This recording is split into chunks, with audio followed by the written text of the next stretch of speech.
Welcome, everybody.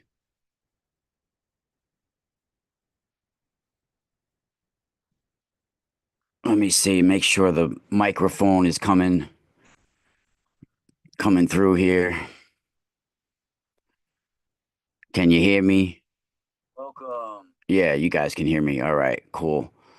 So let me get everything set. Don't mind the spot I have on my nose. It's a little of the Dead Sea mud. I got a little bit of a zit or something growing from me probably touching it. Um, but so don't mind it. The Dead Sea mud goes really well with healing things, and I've always used it over the years. Shout out to Magic Micah for finding the Dead Sea mud and knowing all about that, because that really is some powerful healing minerals and everything that's in within that mud. I mean, you can feel it right when it goes on, start to do its magic. So shout out to Magic Micah for finding the Dead Sea mud. I don't even know if we can get this anymore. I think the company that she got it from is um no longer in service. Like I don't know if it's still shipping or it's still a company or whatever. But shout out to Magic Micah for that for sure. We got the chat room here. Hopefully, I could see people in the chat. I don't think anybody's written anything yesterday, but you have tuned in to the Space Water podcast exclusively here on YouTube. My name is Rock Castaldo, and here on the Space Water podcast is where we dive into the sound of the light. This is episode 57, 2025, Purification by Fire. Incredible times that we're living in right now.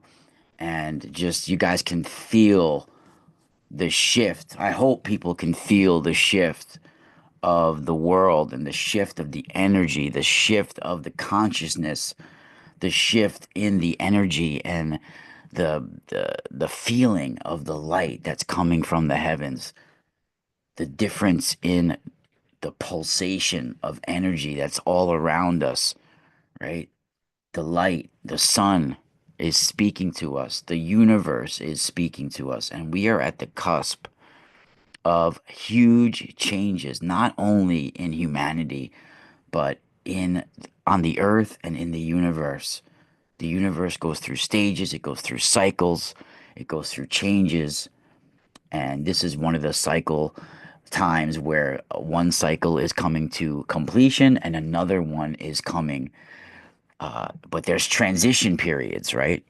So we're going to be discussing this, and we're also going to be going deep into some mind-bending information, guys.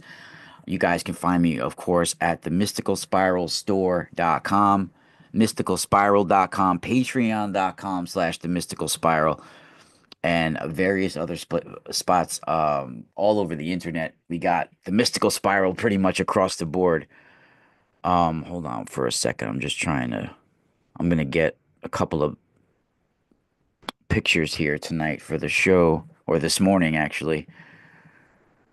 Hopefully some more people who would join. I know it's a weird hour right now.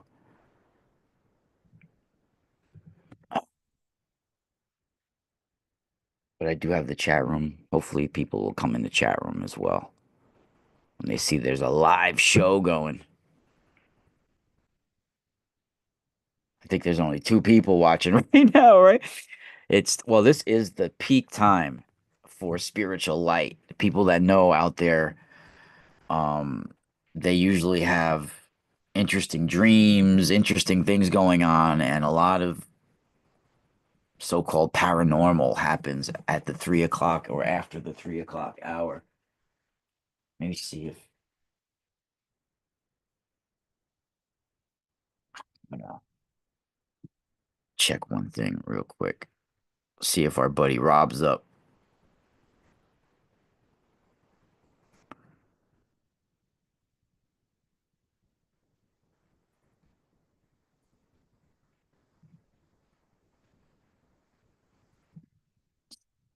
I haven't even seen anybody in the chat room yet.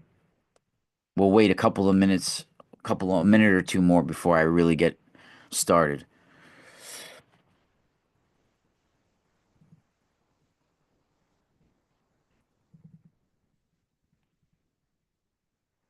I'm just posting, make sure it's posted on Patreon and different platforms, YouTube. All right.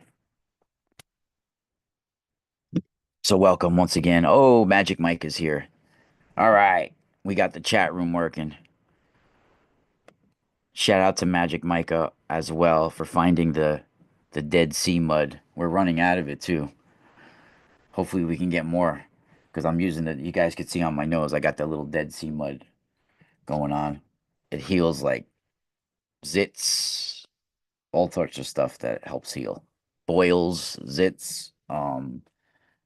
I've put it on a whole bunch of things in the past and mosquito bites, bug bites. I mean, everything. It really is a soothing mixture. Whatever's in the Dead Sea mud, really incredible. So, welcome everybody. You are watching the Space Water Podcast exclusively on YouTube. This is the 2025 Purification by Fire episode where we're going to be talking about the Kali Yuga and all sorts of different things. We're going to be talking about people that have divined through the light, people that have received messages through the light, things that have to do information and wisdom about the shift of cycles within the universe, within Earth. And according to a lot of Hindu and Vedic astrological practitioners, astrology practitioners, there's controversy of when the official Yuga cycle ends. We're going to be talking about this a little bit tonight. And don't forget to, if you like my information, if you like my videos, don't forget to like and subscribe. Also, I have a Patreon. Guys, this is literally priceless information. Maybe somehow because I look a little young, I'm damn near 50 years old, but I look, sometimes when I talk, I act a little young. My information and wisdom, I don't think gets enough respect out there or gets enough notice out there. But literally, everybody, I have spent decades not only experiencing, but translating and researching at the highest level megalithic sites, ancient writings and scriptures and tablets of pretty much all cultures. And in the last 5 to 10 years, especially, I have made some groundbreaking discoveries, rediscoveries that the universe, God, however you want to look at it, has shown me. And because I've put the work in, I've put the footwork in, I've taken the sacrifices, because you don't just get answers and wisdom of nature and the universe just because you're interested in it. You have to go to war for it. And over the recent years, the universe has blessed me with certain answers and or at least pointed me on the right direction for me to footwork to come to some of the discoveries that I've made. And they're just the tip of the iceberg. But I have decoded certain symbols and certain ancient writings that people have been debating over for hundreds, if not thousands of years. And that should not be said or taken lightly. I'm saying this seriously, right? Many people have taken the information, been inspired by it, but rarely do I get the credit out there. But I have the receipts to prove it, right? So, that being said, not only have I received messages at megalithic sites and have done the footwork to understand the message finally, right? Sometimes we don't translate the mystical experience correctly that we're going through, right? At the time. There's a lot of experiences in the past that so-called uh, Catholic or Christian mystics or Hindu mystics have been interpreted according to their own religious belief systems. And that shouldn't happen, right? What's up, everybody in the chat room? Jace, Ventura, Magic, Micah, just waking up. Hello to all you guys just joining us. So it's unfortunate that religious programming sometimes coerces the experience and the person involved to put the religious connotations to it. And I do not do that, you know. I try to keep my beliefs and my separate than the research, you know. So you because otherwise you start making things fit. And many people that are doing research out there, they're looking for things to connect the dots, but they don't realize or understand even what dots they're trying to connect. Right? So once you get a more focused, you know, path, then and you're comfortable with yourself and where you fit in nature and everything else, then the universe starts speaking to you. If people are interested in seeing a little film documentary, a mini film documentary that me and filmmaker Eric Swanson did at at the Balanced Rock and about the red granite dolmen that I've received certain messages at, and you know, I feel that it's possible that this megalithic red granite dolmen could have been in this location for just as long as the pyramids of Egypt have been in their location. And I know that's an incredible statement right there, but even geologists will at least admit that this stone is has been where it's at since the end of the last ice age, which is probably around 10 to 12,000 years ago, right? So, this is the Red Granite Dolmen in North Salem, New York. If you guys are new to my channel, new to my work, I'm currently in the process of working on a book for you guys to have out there for the North Salem, New York Balanced Rock. You guys will see that coming up soon.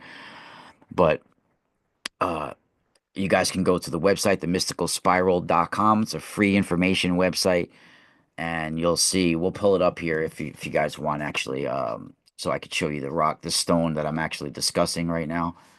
We're gonna get much more deeper tonight too, so don't worry, guys. You're here you're in for some really action-packed information tonight or this morning here at the Mystical Spiral.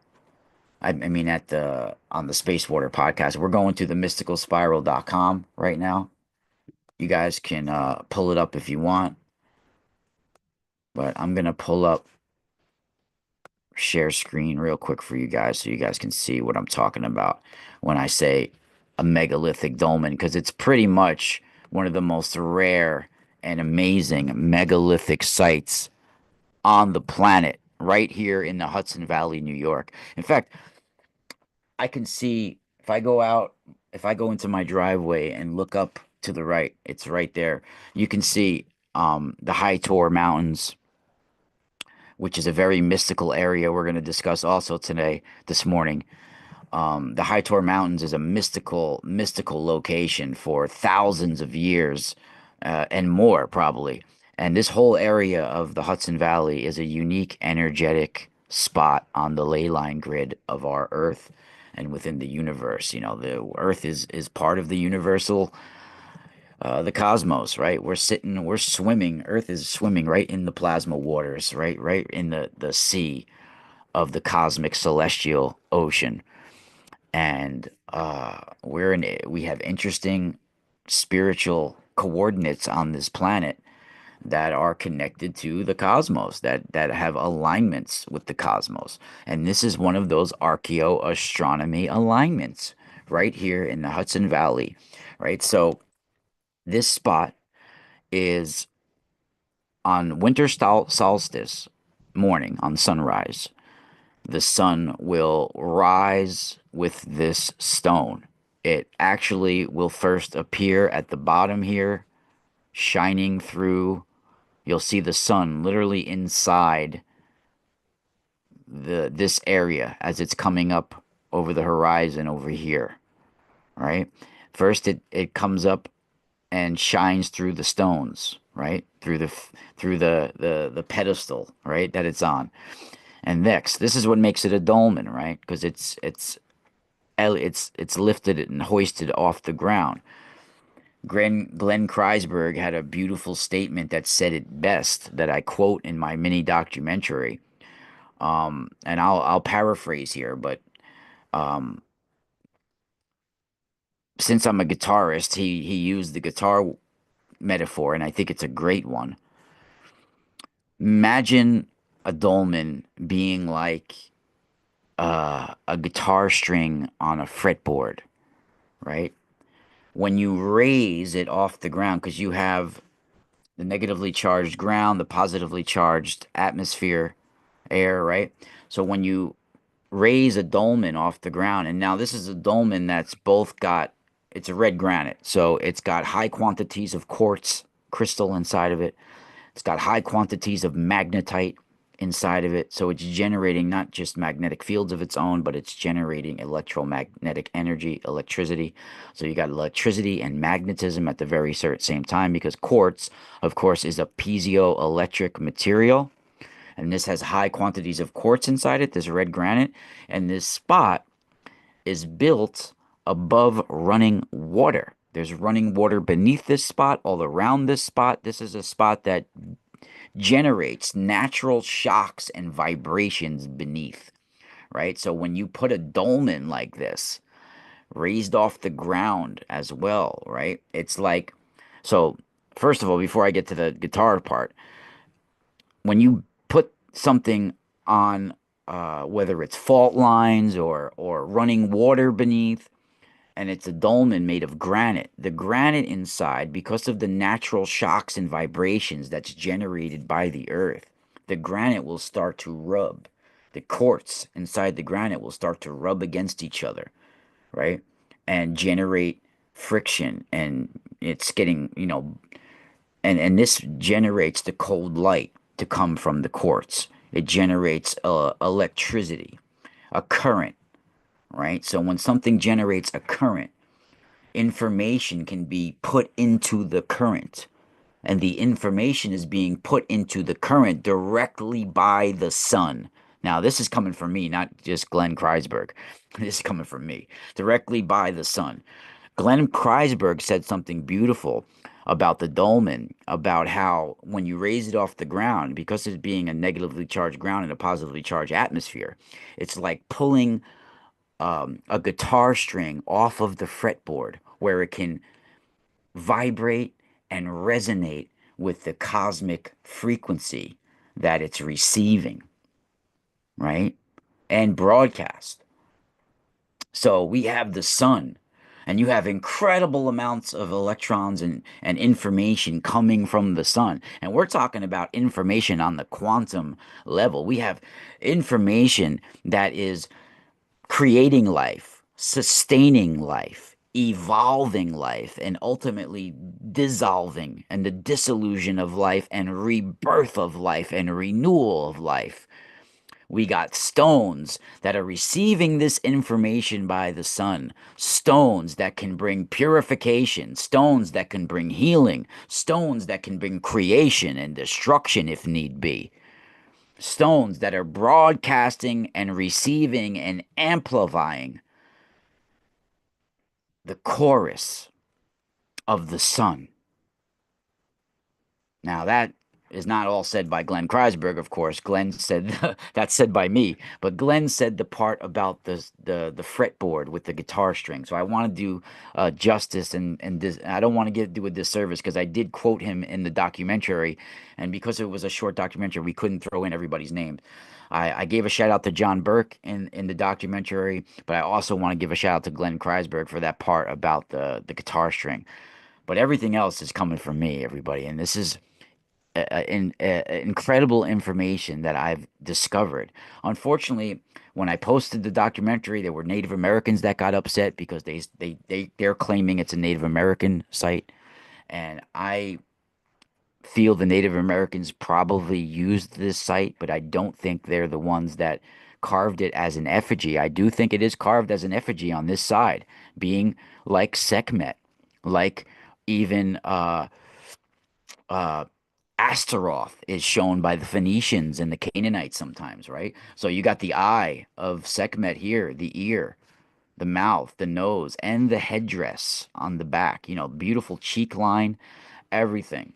On the other side of the stone, it looks completely different. It looks like a tabletop dolmen. So this side, to me, is clearly carved as an effigy, right? And it's really incredible, right? Really incredible. So I'm excited that you caught this as well. I hope everybody's in there listening and watching, even though it says zero in the chat room for me for some reason. Now it says two. I don't know how many people are watching, but I hope you guys are all there. Now, you guys, I will show you how similar this is to Sekhmet. Right now, you guys see the massive size of this dolmen compared to me here. Look at that. Incredible. Now, I am standing in a little bit of a hole right here. It goes a little bit down, but I mean, it's massive. This is 60 to 90 tons of red granite that's from nowhere near this area. That's why geologists first claimed that it was a glacial erratic because they couldn't explain how this giant 60 to 90 ton stone of red granite that's not from anywhere locally can be here in the Hudson Valley, in North Salem, New York here, but let alone be here, but also balancing on smaller quartzite slabs like that, and not only balancing, but it's also, which I haven't mentioned yet, it's built on top of a magnetic anomaly and running water. I mentioned the running water part, but there's a magnetic anomaly that comes out from beneath the stone here that I have the measurements because you know they came with magnetometer devices and everything. John Burke, when he published Seed of Knowledge, Stone of Plenty in the 80s, he did an examination of this spot and discovered the magnetic anomaly. Right, so I got permission to use his grid by his co-author because he's deceased. So I will show you the grid as well. But let me show you guys more about this stone. If you go to my website, you can see the summary that I have about it. I'm currently in the process of writing a small book about this as well. So I'll show you how close this is to Sekhmet. Now you see the side by side of Sekhmet, right? You have the eye, the nose, the mouth, the chin line, the ear, and the headdress on the back. Now, to go even further, Sekhmet's always shown with the sun, and in my opinion, the asp that you see here, the solar asp, it's actually called the solar asp or basilisk in Greek.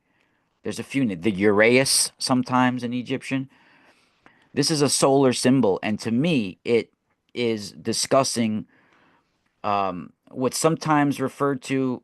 Birkeland currents aren't just the auroras and things like the currents that go around the earth of the sun, like the solar currents. They're also coming directly from the sun. Birkeland currents, you could describe it as solar emissions or how the electrical currents come from the sun and travel through the plasma waves. Now, when information comes from the sun and travels through the waves of plasma, it travels like a snake. And also, when you show a hooded cobra, right? The golden hooded cobra is representing the coronal mass ejections and solar flares, right? They're literally a loop. They're a hooded golden cobra, literally a gold, right? A golden loop that's coming from the sun and travels like a snake, right? It's complete plasma physics. So when you see a hooded cobra, which is not an Egyptian original idea, it's a Vedic idea with the Naga, being the solar emissions of the sun, right? The Naga, who come from the Patala and the celestial waters realm, they come from the plasma waters, right? The Naga are an intelligence that comes from the sun, and they travel and they have hooded, right? Hooded cobras. They're the coronal loops, right? They're the coronal mass ejection loops. So this is all plasma physics. Even the hieroglyphics that you see here, these are not half moons. These these are the literal structures that form within the plasma to accelerate the sound of the light, right? You have these plasma funnels, plasma cones, plasma dishes type things that form, right? This is all plasma physics, right? When you have these cone like, these are plasma cones, plasma structures, right? So you'll see the sun that's sitting on top of Sekhmet's head.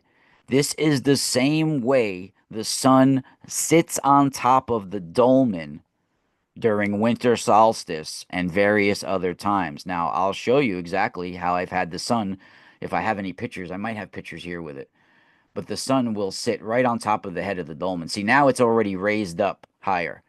But just like in the picture of Sekhmet, and it's the side profile, just like the Egyptians put it, the side profile of the stone.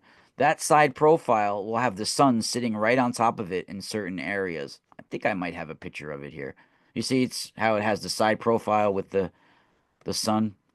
Now, I'm pretty sure I have a picture of it with the sun lower. If not, I will post it in the future. I'm not updated this with it. I think I do have it though. See, here's the magnetic anomaly of the balance rock right here. They show the magnetic anomaly right here. I think it's a minus 400 something gamma. Minus 400 gamma magnetic anomaly at the boulder. I mean, so now geologists do now admit it's some sort of ceremonial dolmen, but they say Celtic. I don't think it was Celtic. I think it was more probably could have been like a Phoenicians or Minoans or much older than even the Native Americans. The Native Americans may have used it, but I don't think they erected it and carved it. So you see here me with charging the crystal skulls beneath it. There's a charging bowl beneath the site that John Burke theorized that they were putting seeds in to experience enhanced growth because red granite and granite in general emits low levels of radiation from it. So if you put an enclosed area with red granite around, it'll ionize the air within the enclosed area. Dosing it with these low levels of radiation which will give an enhanced growth to the seeds for harvest time, right? That's why they're like a seed treatment plant. And there's much more to that as well. I'm just saying the basis. See right here, you see the sun right on top of the head. This is just one little. Me right here. There you go. Just like in the Sekhmet picture. Winter solstice morning right here. The sun is first, it came right here in the bottom, right through the stones here. Just beautiful. Right? So you have literally on winter solstice where the sun is it's the new sun, the new year sun, the new golden year, right? And the renewal, the purification time, right, of the winter solstice sun. And it's building a plasma funnel of information right from the sun to earth, right? And this is the time where the veil is very thin, right?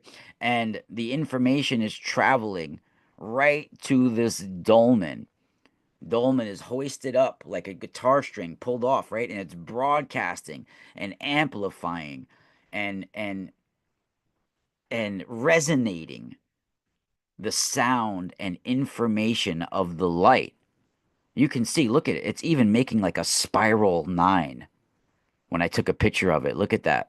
It's like a plasma nine right there. Really incredible. Really incredible right there, right on the third eye. Look at that. How on winter solstice, this just incredible, right? And you guys can see this is just beautiful, right? I've gone there many winter solstice. Sometimes it was snowy, sometimes it was not snowy, but you can even see the plasma structures that form. Look at that. That straight plasma, even in lens flares, you get cones that channel the light and accelerate the sound of the light. You'll see it even in lens flares. You'll get these structures that form, right? This is me charging certain items, and look at these arcs of energy that show in the lens flares. All around this site is just amazing, just incredible.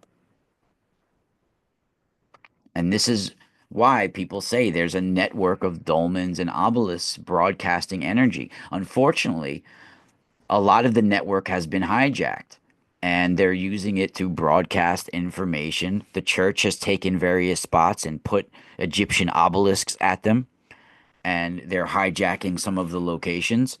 But there's a war going on for these locations, right? Military has controlled a lot of them, like Stonehenge and various other ones. So you'll see at nighttime, because of the electron surge that happens at dawn and at dusk, you'll see the light balls, the piezoelectric effect of the stone start to generate. And look at these beautiful, beautiful light balls. I've caught my own pictures as well of the light balls, so this is because of the piezoelectric effect of the stone, right? Just incredible. Babe, I want tea too. I want tea too. Oh, what's up? Rob's here. What's up, Rob? What's up, Rob? Glad you're here. I gave him a text message to let him know that we were live. But this is the amazing, amazing effects of working with crystals at these locations as well, because there you can imprint it with the cosmic knowledge, with the cosmic energy. And if you're bringing in putting in thought forms, at that's because when I say that these stones generate electric currents, it's real science. And then if you put those currents, you put a thought into that current, it broadcasts that thought, it amplifies that thought. So this is why I'm using the spot to put the healing thought into stones, or whatever specific imprint that we're looking for, right? And this is known in the past as the Sekhem energy, the Shakti energy, right? The power, and it goes all throughout. Unfortunately, when I post this documentary on YouTube, there was some Native Americans that got upset that I didn't say it was a Native American monument. I love their culture and respect it. I just don't think it was erected by the Native Americans. They most likely used it. Um, I just uh, I just don't think it was their monument, but they could have taken part in it. And in all honesty, I actually feel the Native Americans are post-Atlantean or post-Vedic tribes that ended up in North America, right? And I do think they are fallout and leftovers from the Aryan Wars, the Vedic Asura and Deva Wars. And I do think they originally even got their nickname as Indians because of India, because of their similarity and their relation to the ancient Vedic tribes of the Asura and Devas. I don't think it was some sort of mistake, right? So we're at a crucial time right now, a crucial time. And it's quite possible too that we're going to have one of the most incredible years of purification.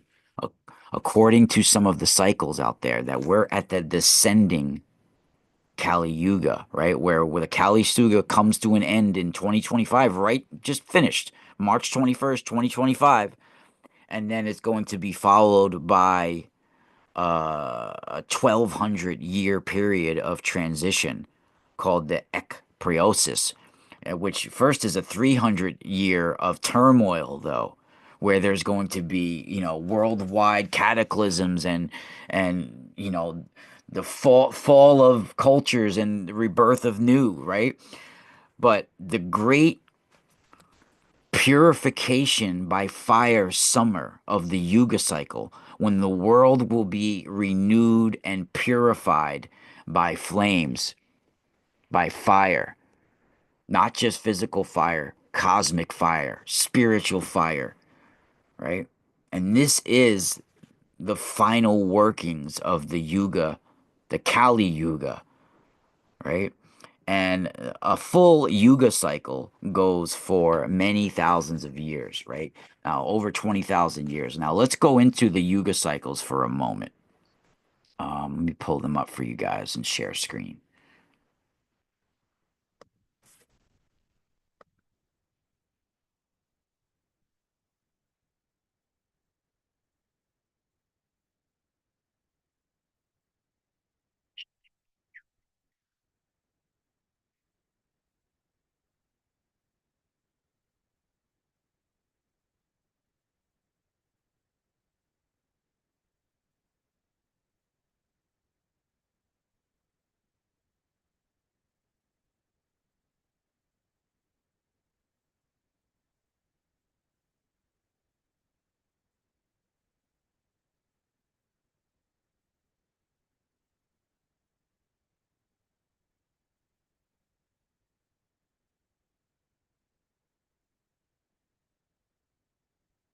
Shit, got it.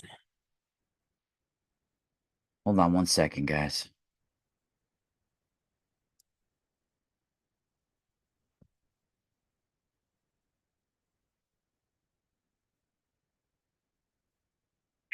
Here it is.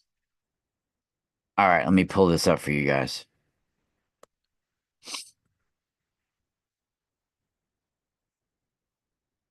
All right, so here's a breakdown of some of the people, uh, astrologers, Hindu and Vedic astrologers that break down the Yuga cycles, right? And this is the Yuga timeline. And they show that basically the previous golden age right here had ended in around 10,876 BC, right? And then it was followed by this extended period of transition that they call cataclysmosis, right? The cataclysm, right? And it would be right here a great, what they call this great winter of the Yuga cycle that takes place. And then after that, a 1,200 year period of freezing cold that was caused by either uh, by the sun, in my opinion. The sun is what interfaces with comets. It's what brings solar discharge impact events, right? Which ultimately can change our climate and this. I think it's the sun. The sun will bring solar just changes, just solar storms, all sorts of different things. When we have basically no sunspots, too, it could plunge us into an ice age, right? Just like we had a mini ice age in the 1600s into the early 1700s, late 1600s. But this great winter, right? This is the descending Yuga cycle, and it began in about 9,000, right here, 676 BC, right? Now, the descending cycle after this, that's going to come at the end of 2025, right? So you guys can see all the way down here, 2025. This is the descending cycle. See? Coming down here to 2025 at the end of the Kali Yuga being 2,700 years. And this is going to be now, this period here is going to be the time of the great summer of purification by fire of the Yuga cycle, and it starts right now. So, will 2025 be the first summer of purification by fire as we get purified over the next few hundred years?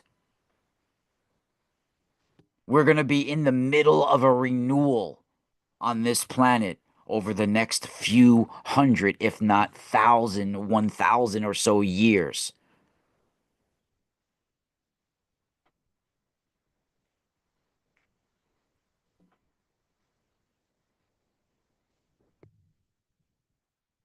How many people are with me right now watching?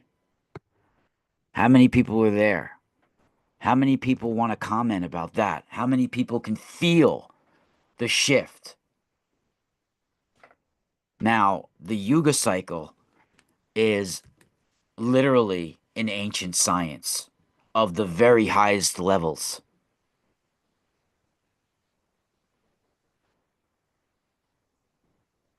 The Maruts, in my opinion, are the solar storms of Vedic. And we are under purification. Purification by fire. It's really incredible. And this is one of those, this is the beginning of the summer of purification by fire. This is the beginning of the summer of purification. We're just entering into it.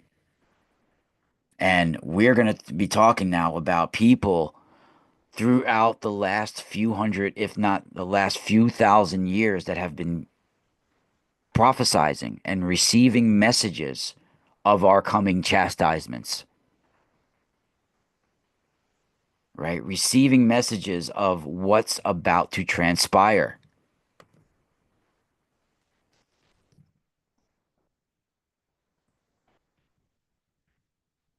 It's really incredible.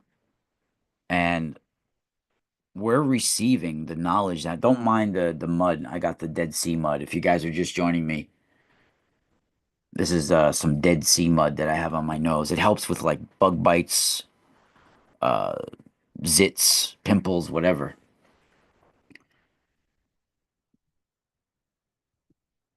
Yeah, we're receiving. We can all do forms of automatic writing, and it's not evil if you're in communion with your higher self and the cosmic energies. What's dangerous is channeling, and in channeling in the form where you're letting something embody you and you have no clue what's taking place.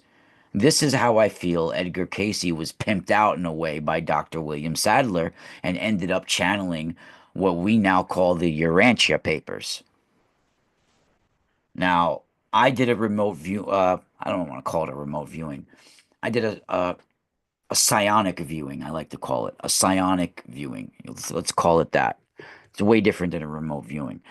But about 10 years ago or so, and I ended up doing a show on the Leak Project years ago about this, and then I think I covered it on my Spiral Radio show or the Eye of Ra show on Truth Frequency Radio. Um, I did a viewing on Edgar Casey, and um, actually, rewind that. I did a viewing on the Urantia papers. It wasn't on Edgar Casey. What had happened was we were going through a debate on the radio show. I was having a talk with one of my guests, and then we thought it would be a good idea if because we were talking about the origins of the Urantia papers. Now, it's incredible that I came to this conclusion without knowing that a couple, this what's their names here? I got to give them the correct shout out here. Hold on, I got their book somewhere here. Where's their book? Might be upstairs actually.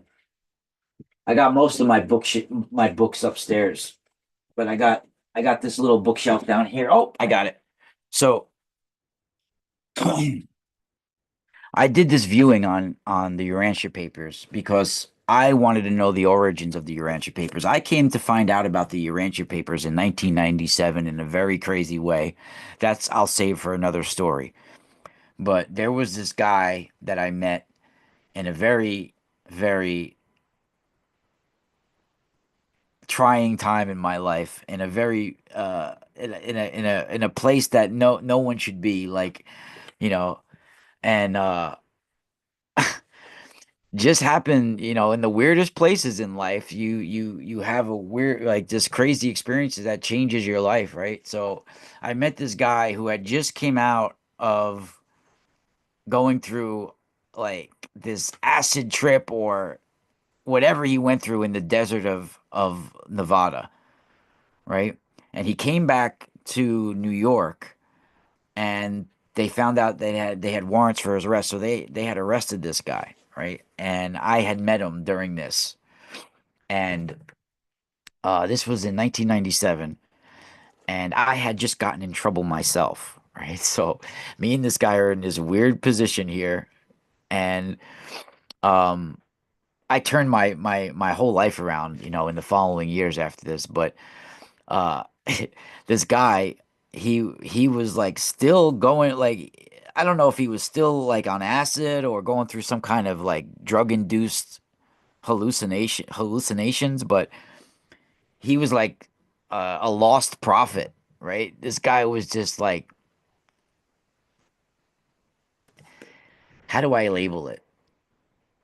He was like you couldn't talk him down from anything. Like, he was just set in what he was talking about and doing, and nobody could say anything to stop him from what he was doing.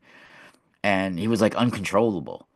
But what he was yelling about was the Urantia book, and that he was, and this, I had no clue what it was. We're talking about 1997, right? So I was 19 years old, and this guy was yelling about the Urantia papers, how he was in the desert of Nevada and the sky opened up.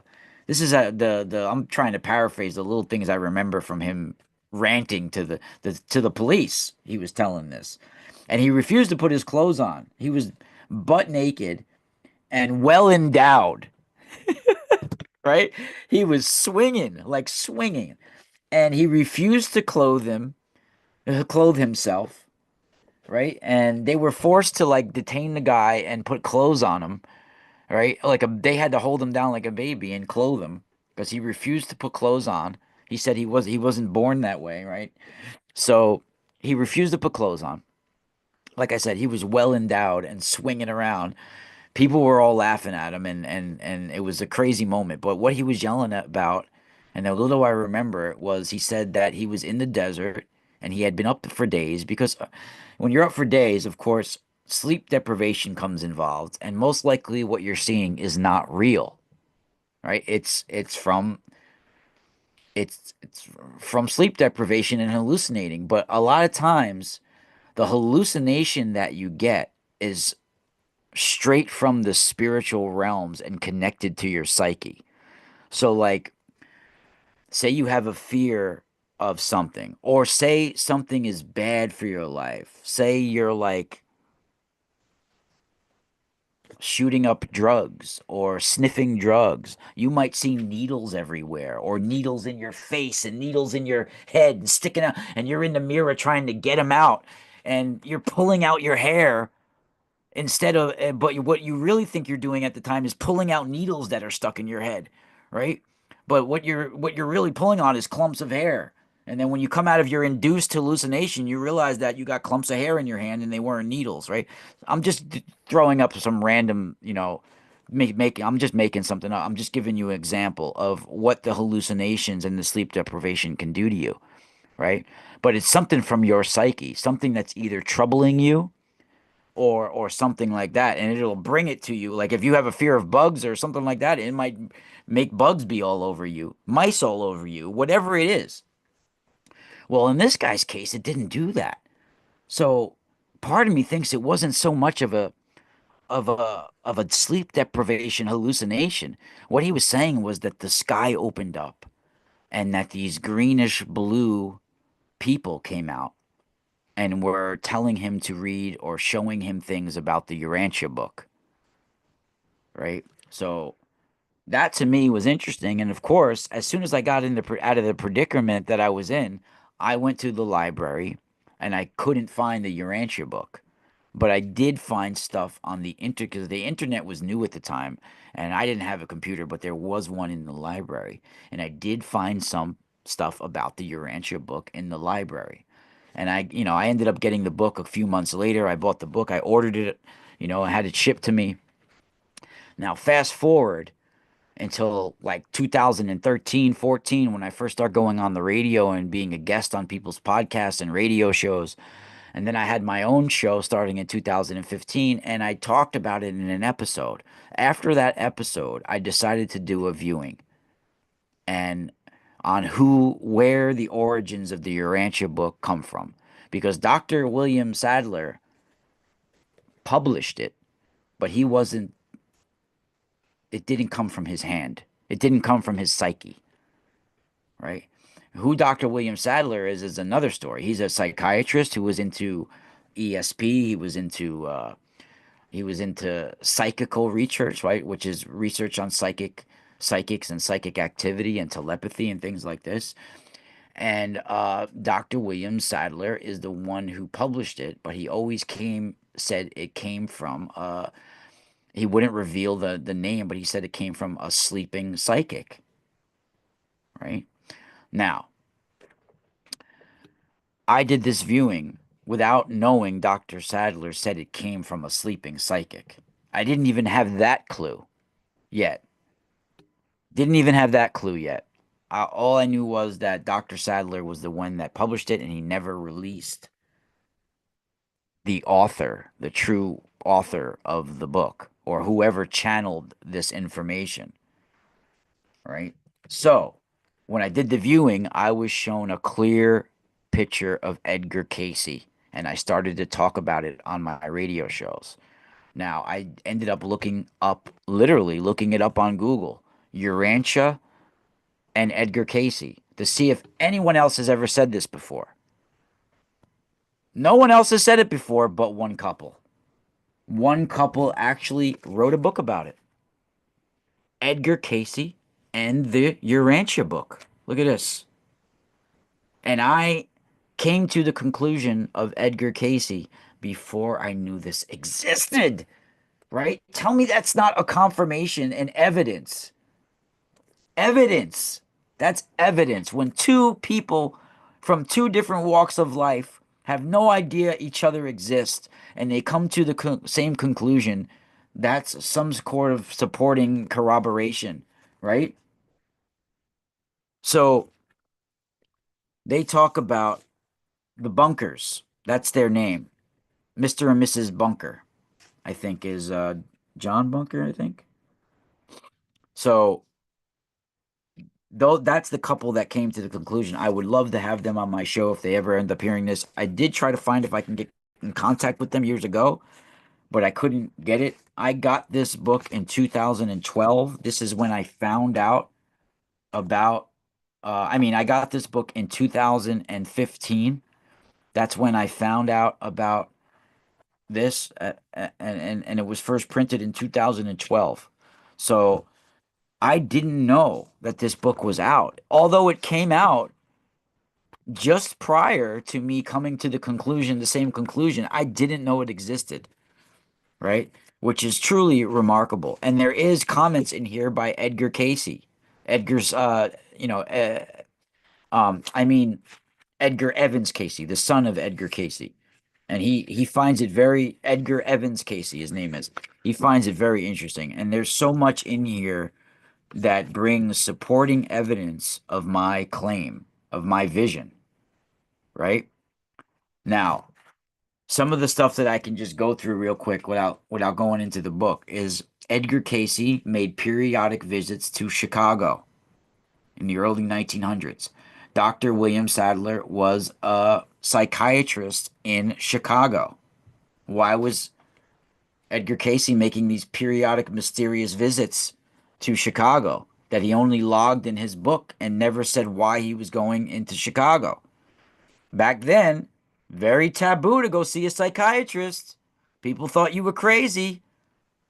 So was Edgar Casey traveling to Chicago to meet Dr. William Sadler to go over what was going on when he was going? Dr. William Sadler was interested in psychics, and he was also a psychiatrist. Now, Edgar Casey also attended the Chicago Fair and did a demonstration there. Dr. Sadler was surely in attendance, right? He was in his town, in his city, right? They were doing a psychic demonstration at this world famous fair that's happening, nation famous fair, at least, right? And why wouldn't Dr. Sadler be in the crowd? He's a psychic. I mean, he's a psychiatrist that specializes in psychics. And they're doing a psychic demonstration at the Chicago Fair. You don't think he was there? You don't think that he approached Edgar Casey afterwards? You don't think afterwards Edgar Casey started having periodic visits to Dr. Sadler? Very, very intriguing. And in my opinion, in crazy evidence for the link between the Sleeping Prophet and the Urantia book.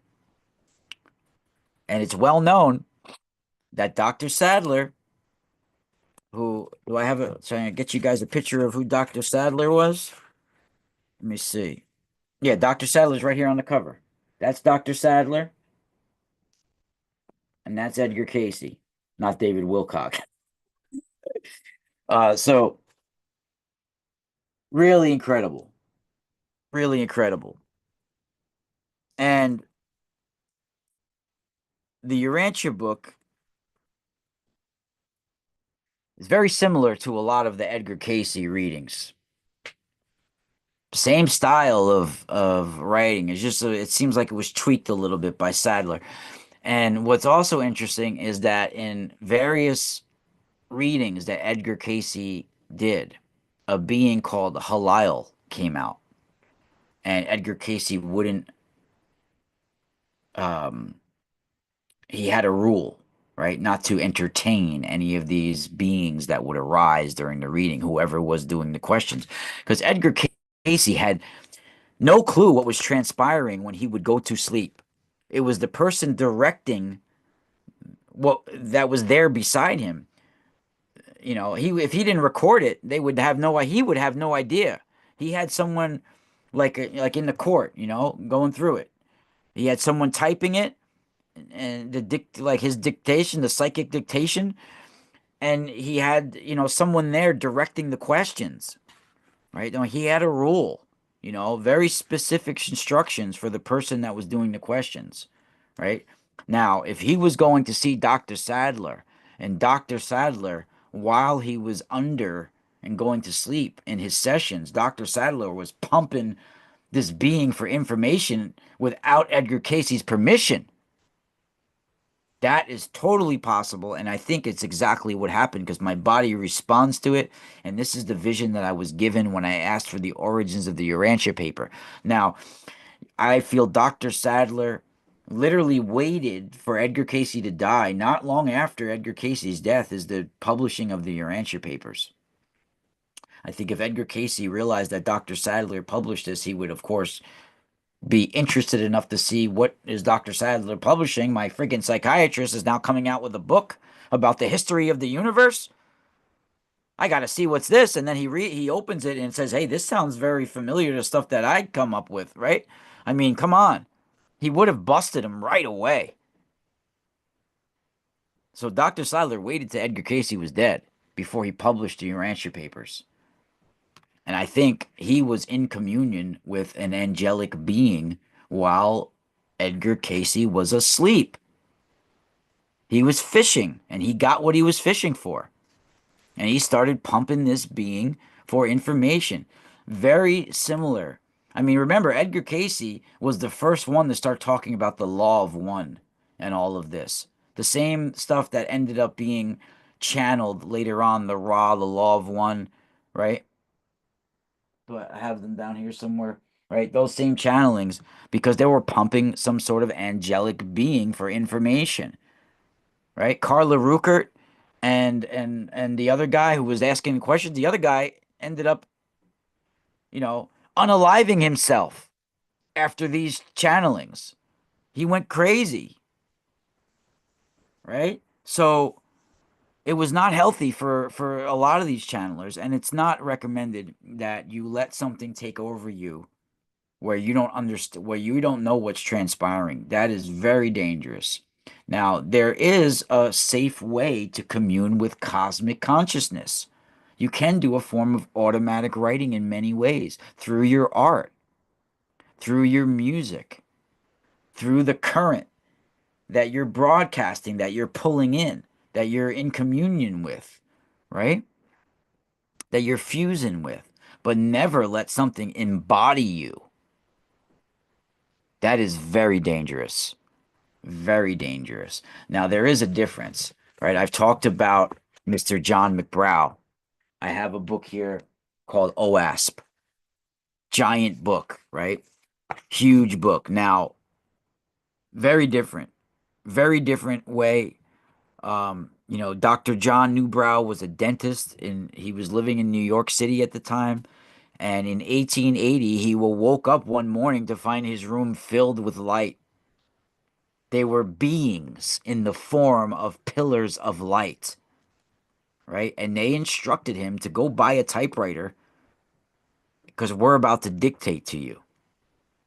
And he sat for an hour each day with his hands right on the keys, never had a typewriter before.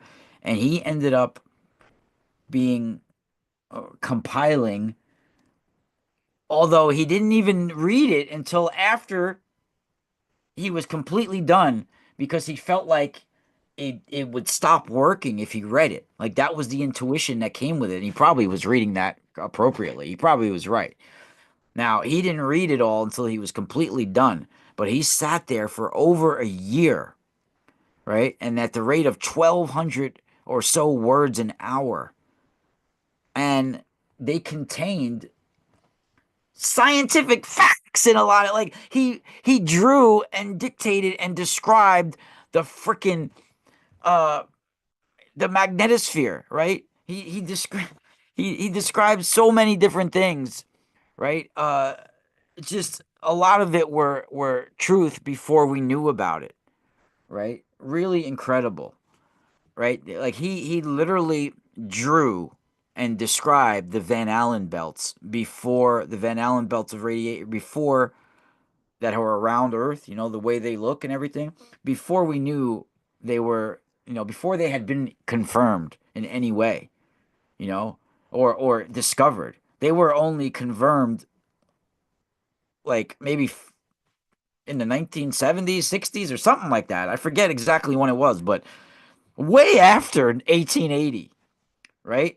So he was getting real information there. It's not to say that everything that he dictated or everything that he compiled in the book is truth, because he even says it in the writings that, you know, doesn't mean it's all truth, but it's coming from an angelic source.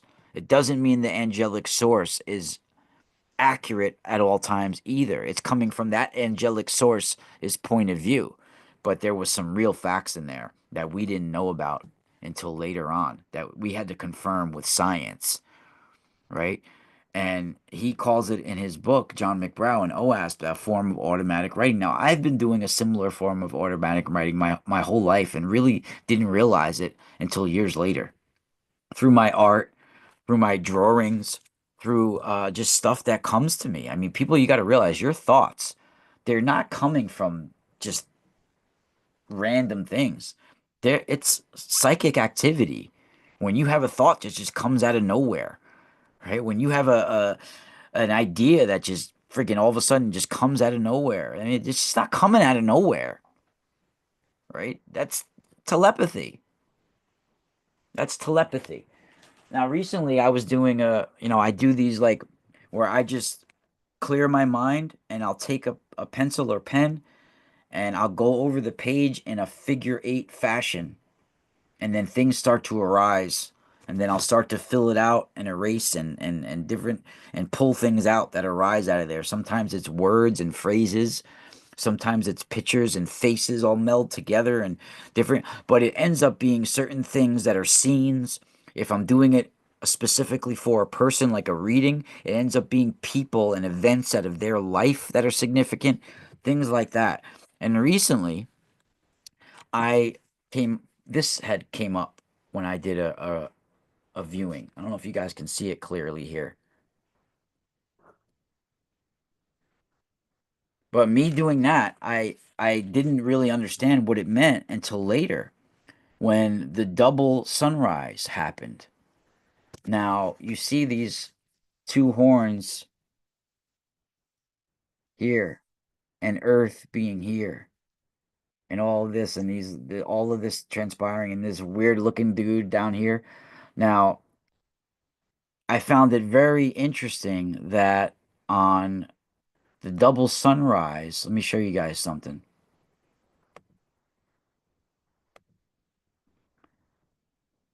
Let me see if I could pull it up.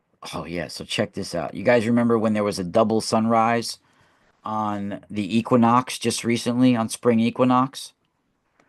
Well, look at how the sun appeared on the double sunrise on spring equinox. And I drew that picture about 5 days before that with those horns coming out at the top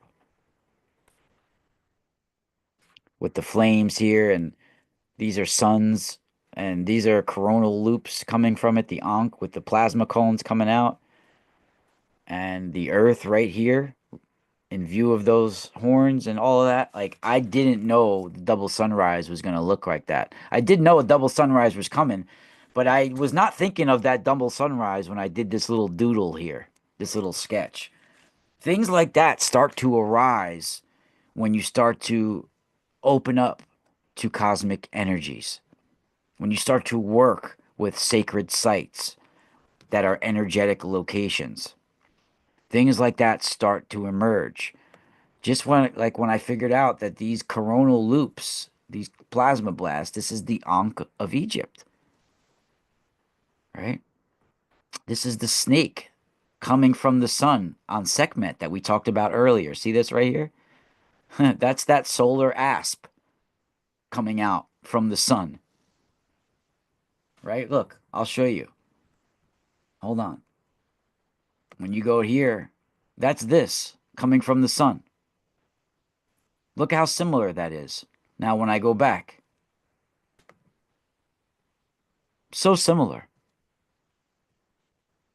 Look at now when we go back, right here, very similar. It's plasma physics, everybody. These are solar symbols here coming from solar deities, right? They're not talking about anything else but divine knowledge of the sun. They're solar dynasties, solar deities. So the information and symbols that you're going to come from them are divine solar knowledge. Divine solar knowledge. And we are here right now as children of the waters, children of the sun. And the sun is about to purify earth, purify and renewal. And they've been talking about this. Even the Zohar is, in my opinion, channeled information, right? If anybody has ever got the Zohar, I know most hold it with a grain of salt, and you should, right? Because it really can drive you insane trying to decipher the Zohar. I mean, the Kabbalah and the Kabbalistic rabbis have dedicated their lives to doing commentaries about the Zohar, the Midrash, the Talmud, all of these sacred writings, and the Torah, of course. But rarely do we get real answers about what they mean. Now, the Zohar is a very interesting work. The author is Moses de Leon, which this came out of nowhere in the 13th century, the end of the 13th century. When was it? Uh, Let me see when it was actually written. I mean, these plasma rivers and the streams of light that we get, these are the rivers of Eden, the river that's flowing from Eden. This is the Ma'im Chaim, the living liquid, the living light that we're drinking from, that we're absorbing. And we need to drink from the wells of salvation during this time of purification for us to cleanse the collective consciousness and evolve humanity. And this is it's drastic for us to understand that. And it's discussed in Genesis 2:10, a river issues from Eden to water the garden. And that river that's flowing forth is called the world that is coming, this river of light. And it's coming constantly and it's never ending, never ceasing. And it's righteous and it's going to attain this world that is coming, constantly watering the garden and never ceasing.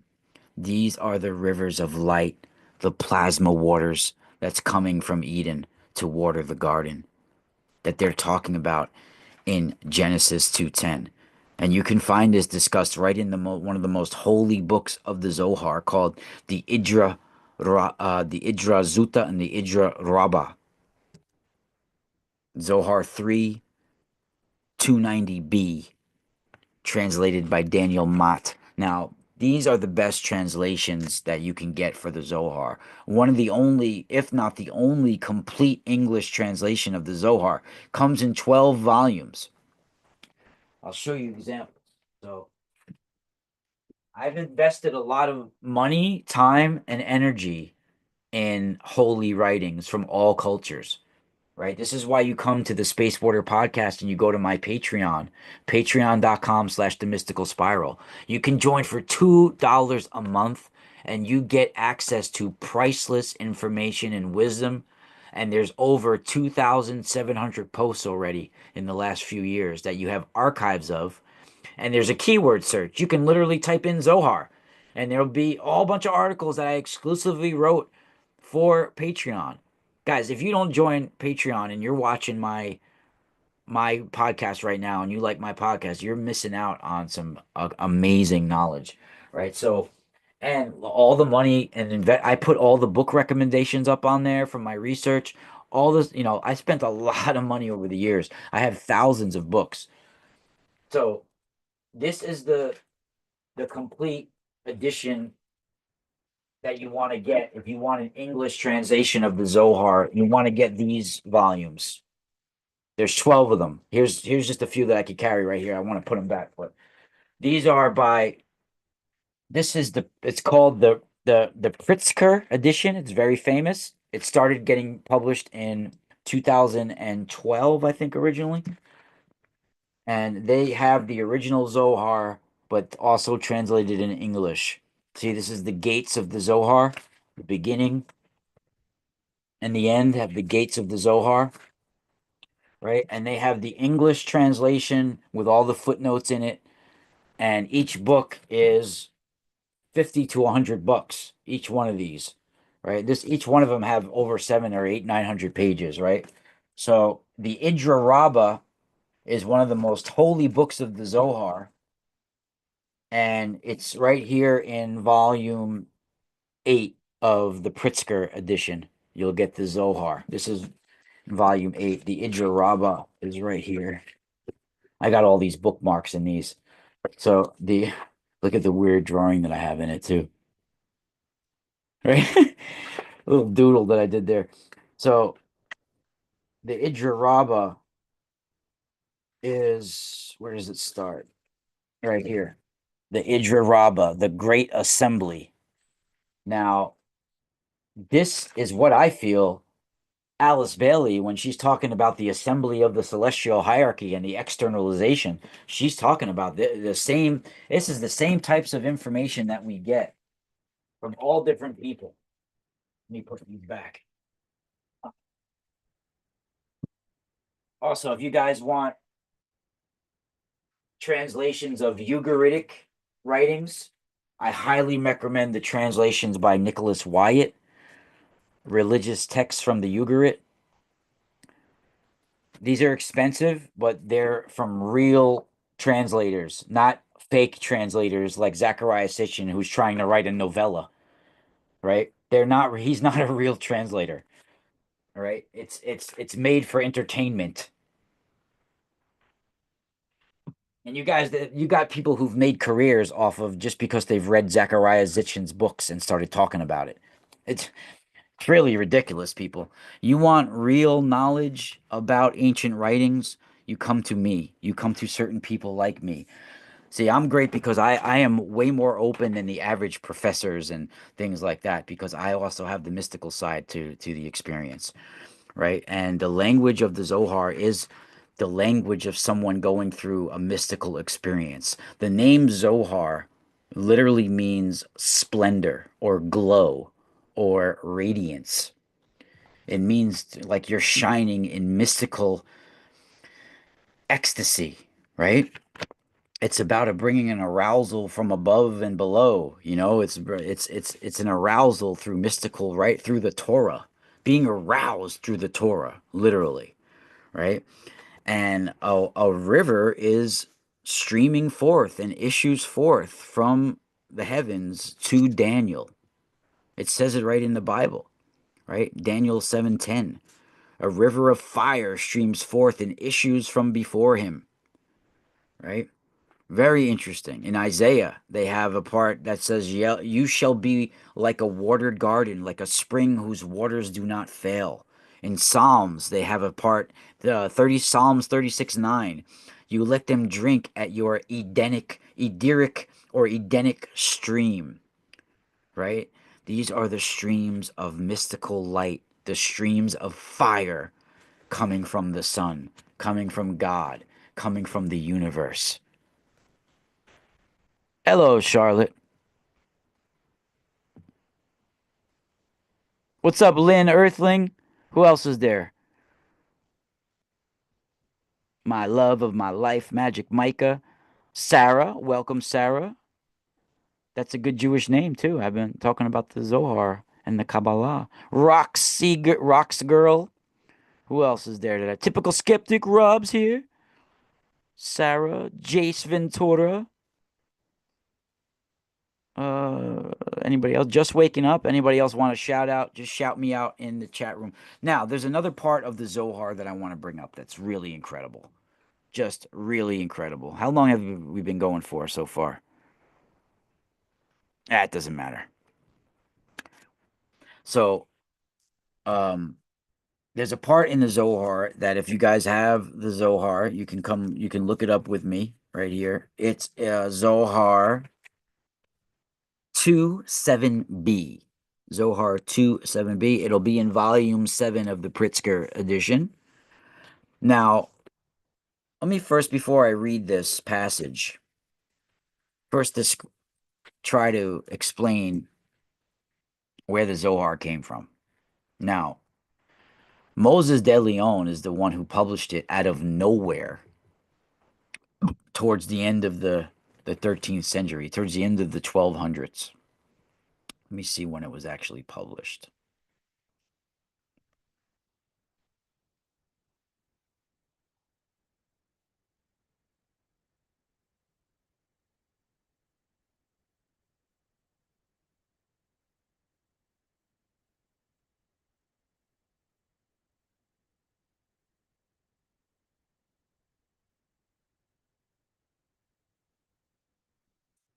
I don't know when it was actually published, but Moses de Leon lived from 1240 to 1305. So it was published somewhere in the later 1200s, right? And Moses de Leon was a Spanish Kabbalistic practitioner, right? And he's claimed that it came from Rabbi Shimon Bar Yochai and his disciples.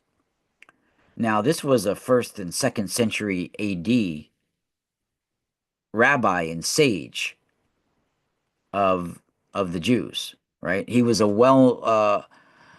mentored by the well-known, one, probably the most famous Jew and Kabbalistic man is Rabbi Akiva, right? Rabbi Akiva, he was skinned alive with a blunt instrument by the Romans in the first century AD, at the turn of the century, right? Well, Rabbi Yohai, Shimon Bar Yohai, he was a disciple of Rabbi Akiva. And there's a well-known story that goes along with Rabbi Yohai that I need to mention here before we even mention how his name became associated with the Zohar, because Moses de Leon said it was written by Rabbi Yohai and his disciples. So somehow Moses de Leon either discovered writings from these late sages or channeled writings or channeled the information from these sages, these late sages, right?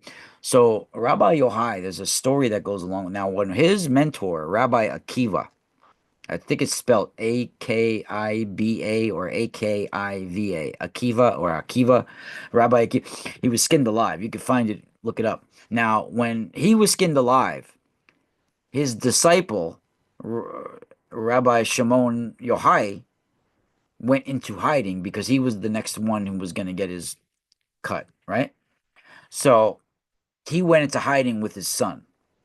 They went and hid in a cave for, I think, 7 years, where every day in the cave it was written that they only had one pair of clothes. So each day they would get naked in the cave and bury themselves neck deep in the sand and put one page of the Torah each day. They would put it in front of them, and then they would bury themselves neck deep in the sand where they couldn't turn the page. They just had to focus on one page a day. They did this for 7 years. Well, I guess it would be 2 pages, right? So they did this for 7 years, where they had a carob tree and a little stream of water outside the cave, and they were able to live in that cave in hiding. Now they got word because there were people that knew where they were, right? They got word that the Roman emperor died, and they finally came out of hiding. After 7 years, Rabbi Yohai and his son were hiding in this cave, reading the Torah all day long. They said when he finally emerged out of this cave, for a short period of time, for like a day or two, he had supernatural eyesight. Now, I don't know how much of this is true, but they said he literally had supernatural eyesight when he first came out, because remember, he all day long just reading the Torah and having mystical experiences like being in the sand. All it was just like, right? So he came out of the cave and he walked towards civilization because he was in the woods. As they came upon a Jewish farm, it was daylight. They come upon the farm and they see a Jewish family tending to the crops. Rabbi Shimon gets mad. He looks at the Jewish family. He says, "Why are you guys out here pretending to the crops? You should be inside reading the Torah." And then he looked at the crops. And as he looked at the crops, he was lighting the crops on fire with his eyesight. Now, this is a story that comes right out of Hebrew history. How much is true? That's up to, speculation. But it was this man that was said to have written or wrote the Zohar in its many volumes. It was said to have been written by Rabbi Shimon Bar Yochai and his disciples. This is what Moses de Leon claimed when he published and came up with the Zohar out of nowhere in the later 1200s. He produces this one of the most influential mystical books that has ever been written, Jewish or not, and many volumes.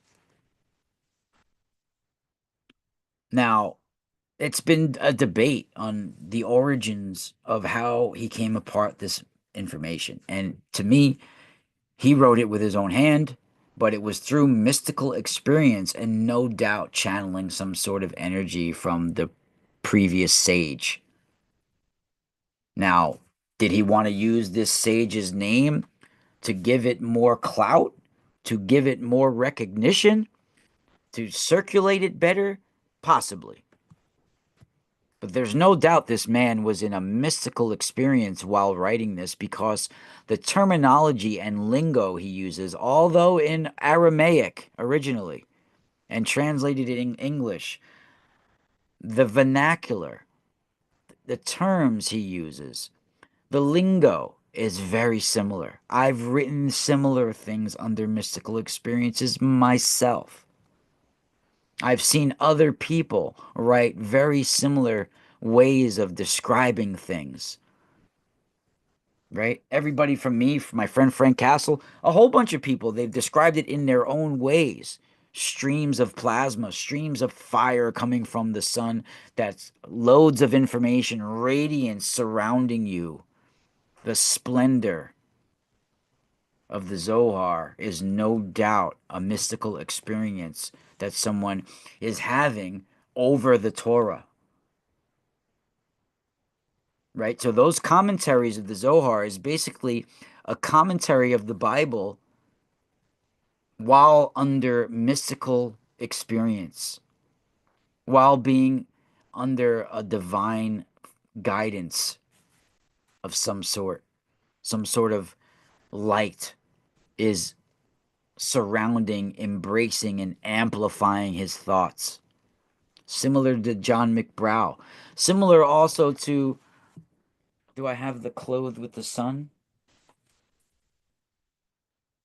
I mean, there's many different people that, um,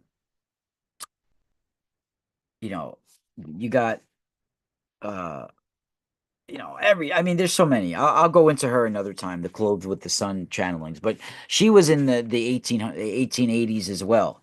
Anna Kingsford. I have her channelings as well. I mean, they're very, very interesting as well. Do I have them over here?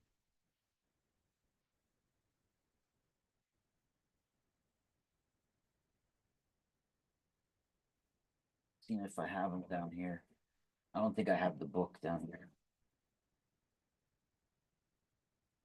I mean, you even have this book was said to be channelings. The Council of Nine, Briefings from Deep Pace by Stuart Holroyd. This has the channelings. This has to do with um, you know, Dr. Polharich and his friends. But if you guys also want to get the good chant them, I thought they were down here, but I guess not.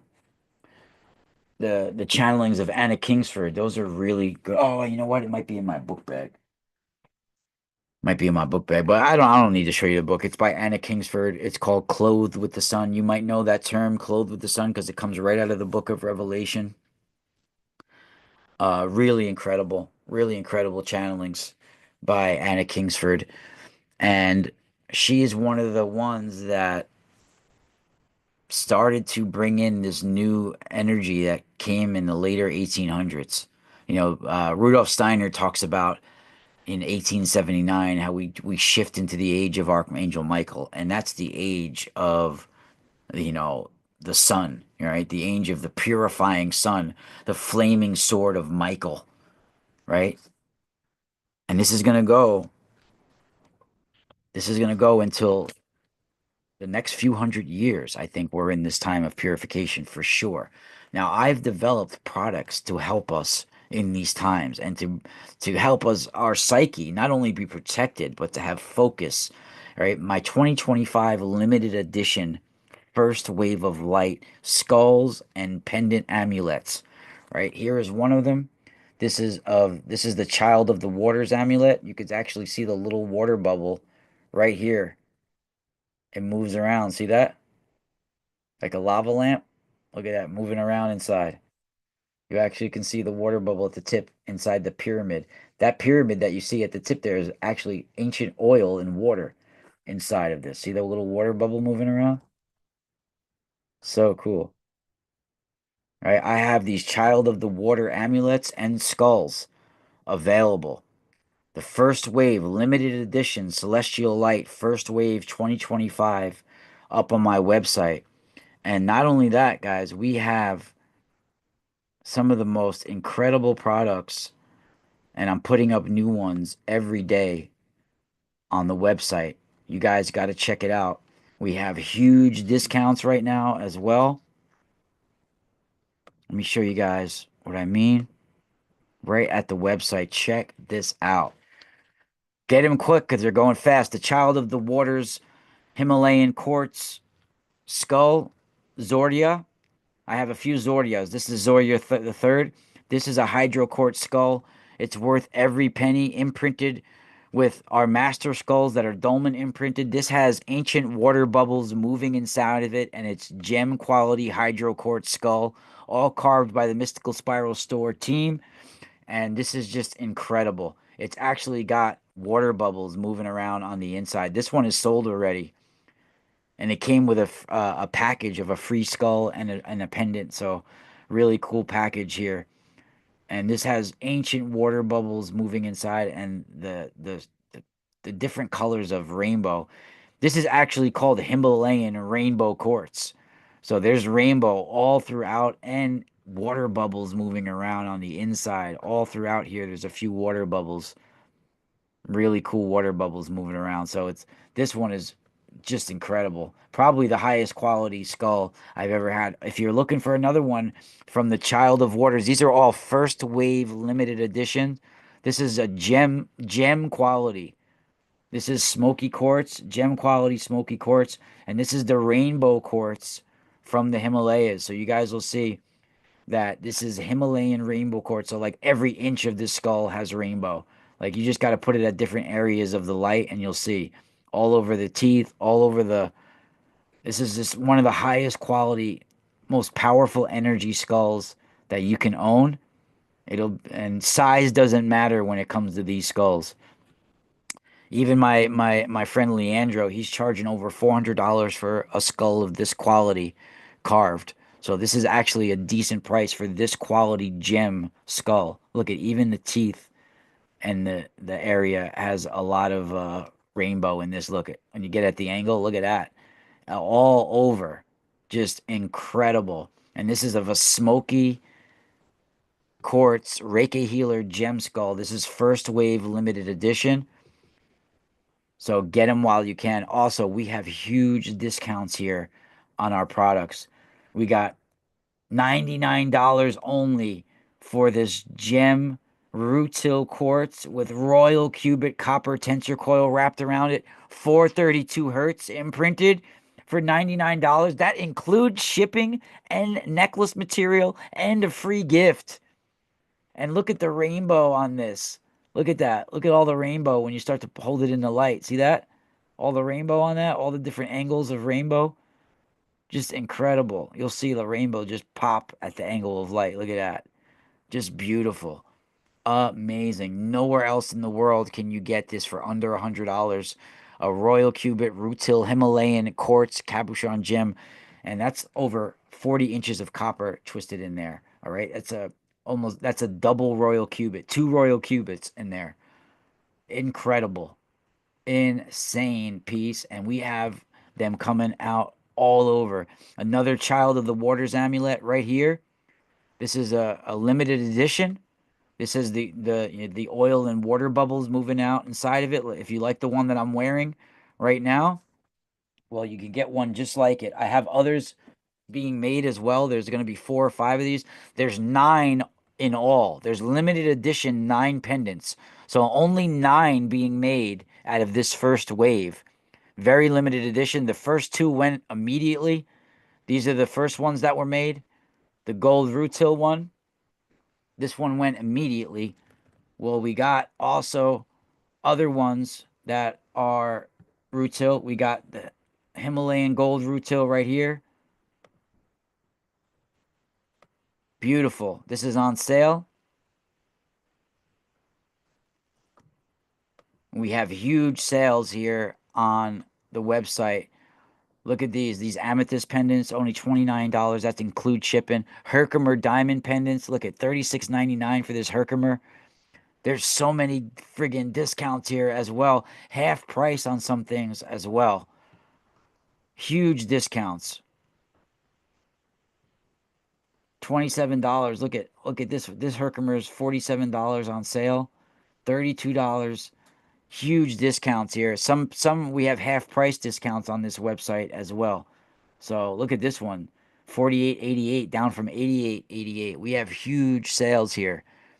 And almost anything that you could possibly want, crystal, gemstone, and copper related. Incredible. Yeah, that opal one just sold. It was on sale. But we got so many products here, guys. Herkimer diamonds, anything you need, we have it. And let me know if you got, oh, and the reticulated quartz palm stones. Look at this, only $38.99 on sale for this one.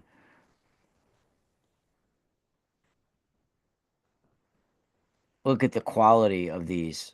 Just insane. That includes shipping and a free gift. Plus, guys, you can also get readings from me. You get readings, crystal skull readings. We got, look, handmade pendants, bracelets, harmonizers, tensors, crystals. And then if you go in the crystals, we got all types of crystals: crystal spears, balls, bracelets, clusters, freeforms, palm stones, skulls, specimens, towers, wands.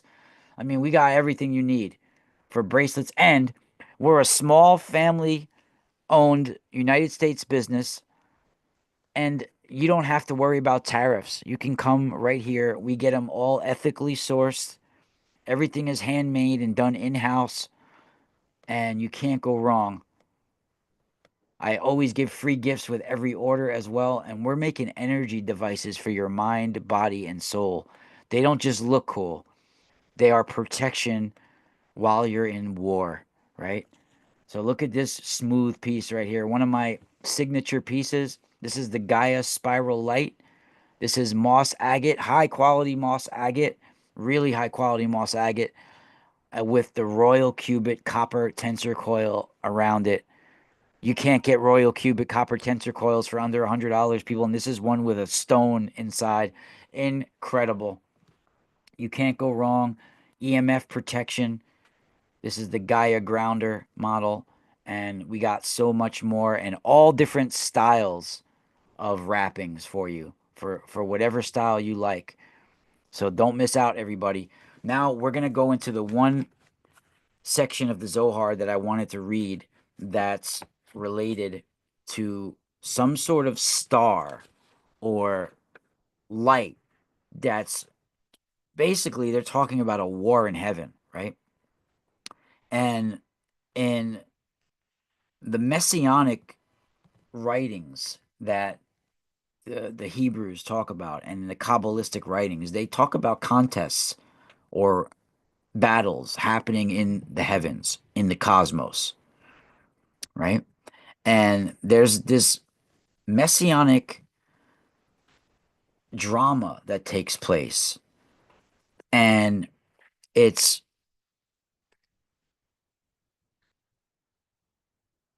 it's basically the writings give us this idea that a lot of this messianic drama that takes place in the cosmos, not on earth. It takes place in the heavens, right? Even when the Messiah finally arrives in the writings, the major contests between his forces of good against the opposing forces of evil and bad is played out above earth, either in the magnetosphere or in the heavens alone, right?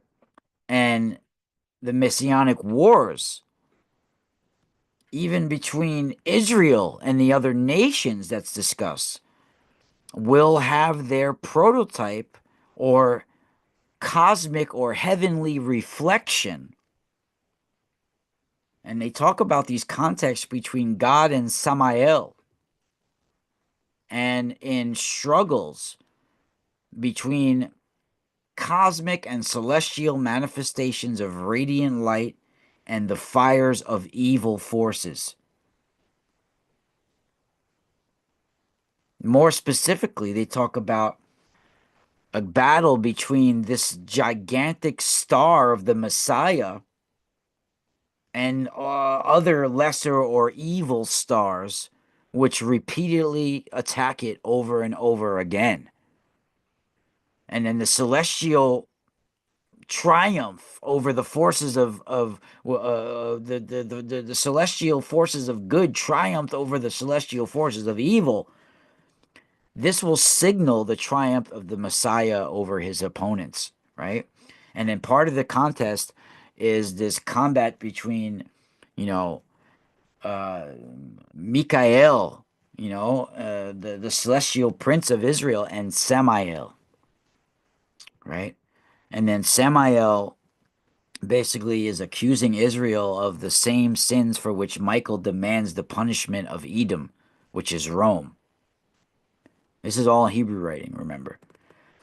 And then finally, it's God at the end who can, you know, defend his children and bring the cataclysm, which is a manifestation in heaven. The stars, the fires, the quakes are all just mere reflections of what takes place in this supernal hall of court of justice, right? So we go to Zohar 2:7b. Remember, when he says Rabbi Shimon, he's talking about Rabbi Shimon Bar Yochai, who was said to have channeled or wrote these writings, or prophesized. Now, this is talking about some sort of flashing star above, cataclysms, all this, right? So let's do this really quick. We're going to read Zohar 2:7b and Zohar 2:172b. Two things from the Zohar that I picked that are very interesting. All right. Rabbi Shimon lifted up his hands and wept and said, "Woe to him who will live at that time, and happy is the lot of him who will live and be present at that time. Woe to him who will live at that time, because when the Holy One, blessed be he," and now this is God. They call God Hashem, but they also have different terms or phrases for God. The Holy One, blessed be he, is one term that they constantly use for God. So I'll read it all the way through. I won't do any more interruptions. Okay, so when the Holy One, blessed be he, will come to remember the hind, the Shekinah, he will seek out those who stand by her among all those who are found with her. And he will search all the deeds of each one, and they will not be found worthy. And how many troubles will befall Israel? And happy is he who will live and be present at that time, for he will stand in that time in faithfulness, will deserve the radiant joy of the King God. And thereafter sufferings will overtake Israel, and all the nations and their kings will consult together against her, and many evil decrees will arise and will bring trouble upon trouble, and each subsequent one will cause the earlier to be forgotten. And then a pillar of fire will appear, positioned from above to below for 40 days, and all the nations of the world will see it. And at that time, King Messiah will be stirred up, come forth from the Garden of Eden, from that place which is called the bird's nest. And he will arise in the land of Galilee. And on that day on which he comes, there will be on that day on which he comes, there the whole world will tremble. And all the children of the world will hide in caves and crevices, and will think that they cannot be saved. The Messiah will arise and reveal himself in the land of Galilee, because that was the first place to be destroyed in the Holy Land. Therefore he will first reveal himself there of all places, and from thence he will stir up battles in the whole world. And after the 40 days, in which the pillar of fire will stand from the earth to heaven in the sight of the whole world, and the Messiah will reveal himself, there will arise from the east side a star flashing with all colors. and seven other stars will surround that star and attack it in battle from all sides 3 times every day for 70 days. And the children of the world will see it. And that star will wage war against them with arrows of flaming fire, which will erupt on all sides, and it will crush them until it swallows them every evening. And in the morning it will disgorge them, and they will again wage war against it in the sight of the whole world, and thus every day for 70 days. And after 70 days, that star will be hidden, and the Messiah will be hidden for 12 months. And then that pillar of fire will return as before, and in it the Messiah will be hidden, and that pillar will not be visible. After 12 months, they will raise that Messiah in the pillar to the firmament, and there he will receive power and the crown of kingship. And when he again descends, that pillar of fire will again be visible as before to the eyes of the whole world. And thereafter the Messiah will be revealed, and many nations will gather against him, and he will stir up wars in the whole world. And at that time, the Holy One, blessed be He, will manifest His power against all the nations of the world, and King Messiah will become known in all the world, and all the kings of the world will rise up to wage war against Him. And many of the wicked among the Jews will join them and come with them to wage war against King Messiah. And then the whole world will darken for 15 days, and many of the people of Israel will die in that darkness. Now that's a clip from Zohar 2:7b.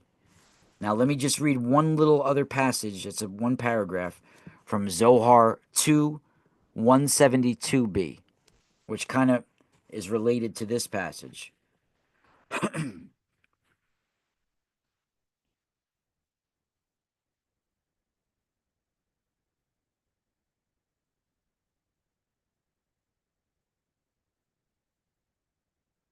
Zohar 2:172b. Above all these firmaments, there is a firmament which is hidden and concealed, and in it are windows. The sixth window is the window which is called the Nagha, radiance, and a star called the Gazron, decreer. The sixth window is the window called Nagha, and a star called Gazron enters through it. For when it rules the world, it issues many severe decrees and many chastisements. Day after day, decrees are being renewed against the world, and even before these are carried out, new ones are enacted. And this star has at present no great power over the world, but close to the days of the Messiah, this window with this star will rule the world. And because of this, beasts and evil diseases will rule the world, and evil events will be renewed one after the other, and Israel will be in distress. And then they will be in great straits in the darkness of exile. The Holy One, blessed be He, will cause the light of day to shine upon them. And then the seventh window will be opened upon the world, opened up upon the whole world, and its star is the star of Jacob. And this star will shine for 40 days and 40 nights, and then King Messiah will be revealed, and all the nations of the world will gather around King Messiah, and then the verse will be fulfilled. The root of Jesse, which standeth at the people's ensign, until it shall be the nations seek, and his resting place shall be glory. Isaiah 11:10. That's from Zohar 2:172b. Really incredible, everybody. Really amazing stuff here. Don't forget, everybody, check out the Mystical Spiral store and patreon.com/the Mystical Spiral. This is episode 57 of the Space Water Podcast and Spiral. Out.